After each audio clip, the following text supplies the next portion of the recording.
Let us now discuss the inorganic growth levers available to the CFO. When a business generates excess cash flows, which need not be used in the normal course to maintain operations, those cash flows can be used in three ways. First, to fund business growth by new capital investment and organic expansion. Second, distributing the capital back to shareholders in the form of dividends or buybacks. And third, using the cash to underwrite inorganic growth.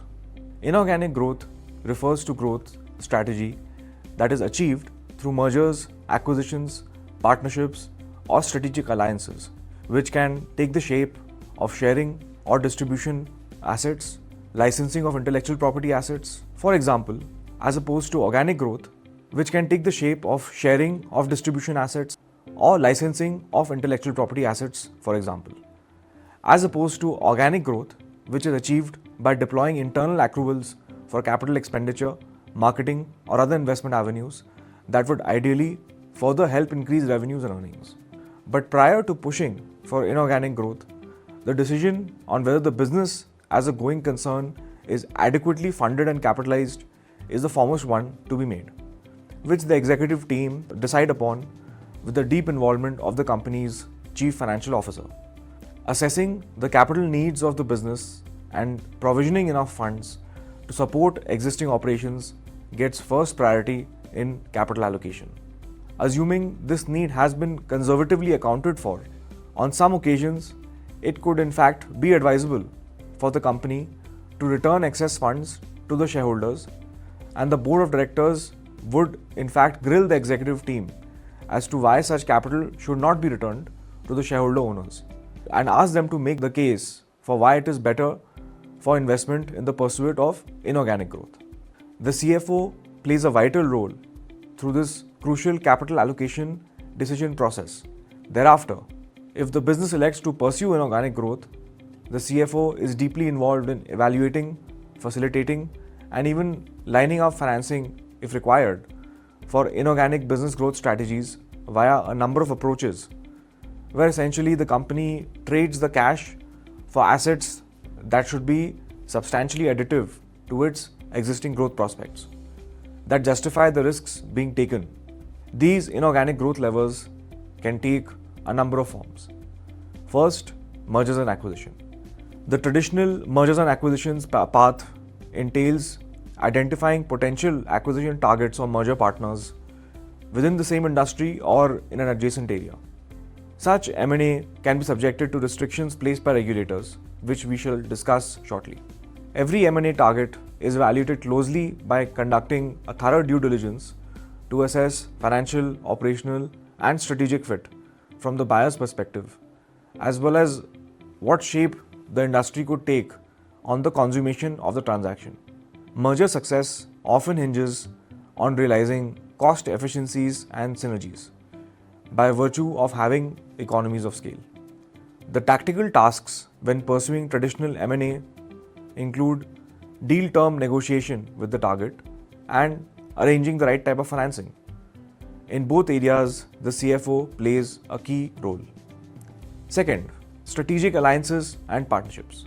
A company need not necessarily go for a full legal merger or buyout of another company in its industry or in an adjacent area. Often, it is possible to form strategic alliances and partnerships with the objective of sharing critical infrastructure or distributional channels. For example, telecommunication companies are known to share telecom tower infrastructure, even though they compete in the marketplace for the same customer. Telecom companies have also offered wireless service in geographies where they do not have a direct presence by forming partnerships with their competitors. Assessing such alliances demands careful evaluation of the costs allocated and shared between the partners, as well as the benefit realized by sharing or owning of the common assets. The contracts and agreements constituting the alliance require a thorough analysis, and such alliances make sense only when the parties are able to realize direct savings or fulfill specific customer needs from the partnership. Third, joint ventures. On certain occasions, two companies in the same industry who are otherwise rivals may choose to form a joint venture to enter a new product or geographic segment in that industry. Additionally, joint ventures are also formed as a financing strategy. If the company doesn't want to stretch itself to enter a new segment, thus it brings in a new partner to provide the capital and financing. In such situations, the financial partner stays with a minority holding and usually contributes capital only, and the strategic partner retains a controlling stake. Joint ventures can also be mandated by regulations and laws. For example, a government can decide that foreign shareholders cannot own above a certain threshold in a given industry, and thus the foreign investor seeks local joint venture partners with whom to build the business in that particular country. Thus, joint ventures enable the sharing of risks and resources in pursuing growth initiatives. For the CFO, it is critical to study the financial structure, governance mechanism, and potential returns from the joint ventures, ensuring overall that there is a stability in the configuration. The fourth avenue for inorganic growth is through licensing and franchising. Certain types of companies have assets that can be licensed or franchised to unlock growth with little or no capital investment. These are usually intangible assets and include intellectual property, patents, copyrights, brand names, and similar items. For example, companies like Disney, Pixar, and Ferrari have strong licensing franchises on the back of the brand and copyright ownership that they have, where they selectively permit merchandise to be manufactured and sold using the popular brands and insignia that is in much demand by consumers across the world. Pharmaceutical and biotech startups, on the other hand, which have invested in research and development and built a portfolio of patents, can license out this intellectual property to larger pharma players who have the sales, distribution, and marketing capacities for hefty sums. It should be noted that valuing intangible assets can be difficult and requires specialized expertise. Usually, the brand entering into agreements has the leverage over the licensor. Quick service restaurants, which become strong brands, take the franchising route to grow their store footprint by allowing the local entrepreneurs to obtain the rights to own and operate a store with the signature brand and food items that are sold by that restaurant chain. There are examples of this in the form of Starbucks, Subway, McDonald's, and others who have done this on a global basis very successfully. Companies in certain industries are always evaluating the potential to license or franchise the company's assets or intellectual property to other organizations, both domestically and internationally. In such transactions, the CFO plays a key role in determining licensing fees, royalty payments, and other financial terms, which then serve as capital flowing back to the company to pursue its growth strategy.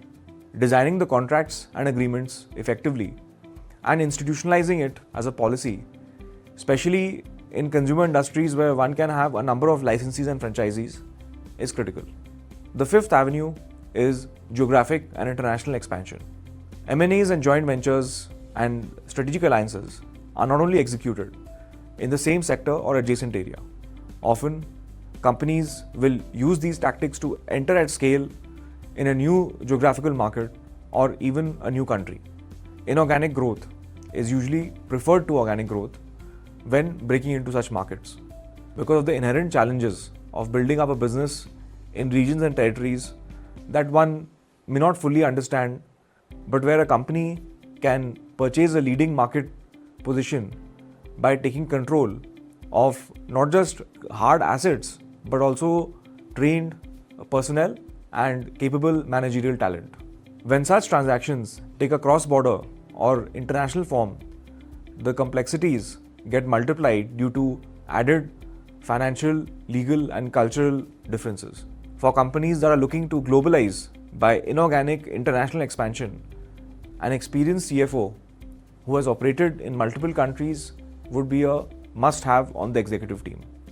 The sixth avenue for inorganic growth is through technology acquisitions and corporate venture investments. In certain types of industries, technological change is high by default or could be driven by regulatory or legal mandates. For example, even old economy industries such as steel manufacturing and cement are now embracing major sustainability and climate change mitigation technologies because of regulatory pressure. To meet such needs, companies will often look to acquire new ventures, buy a controlling or minority stake in startups, and acquire intellectual property held by research labs and universities. This type of acquisition is different from a conventional M&A or IP and patent licensing activity, in that often such transactions are happening between a much larger incumbent and a smaller company or a research institution. And such kind of acquisitions would be paid for almost entirely in cash or equity, or very occasionally a mix thereof. So the financing challenge would be less crucial than the strategic questions involved. CFOs here would have more of a balancing role, where the question is on if setting aside the cash for the acquisition is justified. The seventh method for inorganic growth is asset sales and divestments. In some cases, there could be legacy assets on a company's balance sheet which often are not directly contributing to the existing business. These assets could be land, property, capital equipment, or something else which is no longer contributing cash flows and supporting the business earnings. The CFO undertakes a thorough analysis of the asset inventory of such types and then recommends a sale of the non-core assets to raise cash, which can then be plowed back into the core business. For example, hotel companies which have legacy ownership of land and property and which have pivoted their business model towards management of hotel properties by entering into management contracts can sell the hard assets and focus on hotel management. Telecom companies and restaurant chains have entered into sale and leaseback contracts for their telecom infrastructure and property holdings, whereby they realize cash upfront but retain control of key assets by taking a long-term lease instead of retaining outright ownership. Finally, on some occasions, the company may decide to spin out a business and separate it as a legal entity. In certain situations, this is required by regulators, and the divestment or spin-off is done at their behest. In some cases, companies can elect to divest poorly performing or underperforming divisions and let go of such assets. Optimizing the divestiture process to maximize value for the company is critical, and CFOs with the executive team who are defining the company's strategy together have to strike the right balance and right mix of assets, deciding which to own outright, which to lease, and which to sell. 8th, capital raising. There are multiple methods by which to raise capital in a company. These include issuing fresh equity, going for debt financing, or issuing more complex structured products and hybrid securities. The options here for the CFO and executive team are determined and constrained by the financial health and balance sheet of the company, its existing capital structure, as well as tax and regulatory considerations apply. When taking the path of a capital raise, the CFO takes the lead in deeply analyzing the cost of capital at which the instrument is providing the funding, and also takes a holistic view of the impact on the company's capital structure on the business's ongoing capital needs.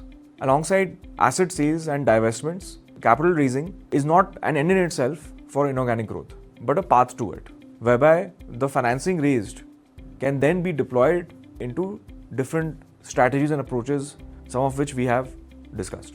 9th, let's talk about treasury management. While treasury management is not directly responsible for inorganic growth, it is a key strategic determinant which the CFO has to manage to ensure that the business growth, whether it is organic or inorganic, is financed adequately. Thus, it feeds into the inorganic growth strategy in a slightly indirect manner. Treasury management is especially crucial for inorganic growth, as trading capital for other assets requires heightened focus, with the CFO continuously reviewing and optimizing the company's portfolio of businesses and assets to align with the longer-term growth objectives and financial targets that are mutually defined by the executive team and board of directors. To sum up, the CFO plays a critical role in all modes of inorganic growth, and this begins with first getting a firm grip on whether the cash flows of the business can support the growth and needs of the existing operations, including maintenance capital investment. Maintenance capital investment entails ensuring that the asset base of the company in the core business is maintained well enough and in a good enough condition to keep generating those cash flows in a reliable manner. The CFO provides the financial acumen, analysis, and strategic guidance throughout the process of pursuing the inorganic growth opportunities to the executive team. CFOs are responsible for ensuring that the growth strategies are financially sound and sustainable, as well as aligned with the company's overall goals.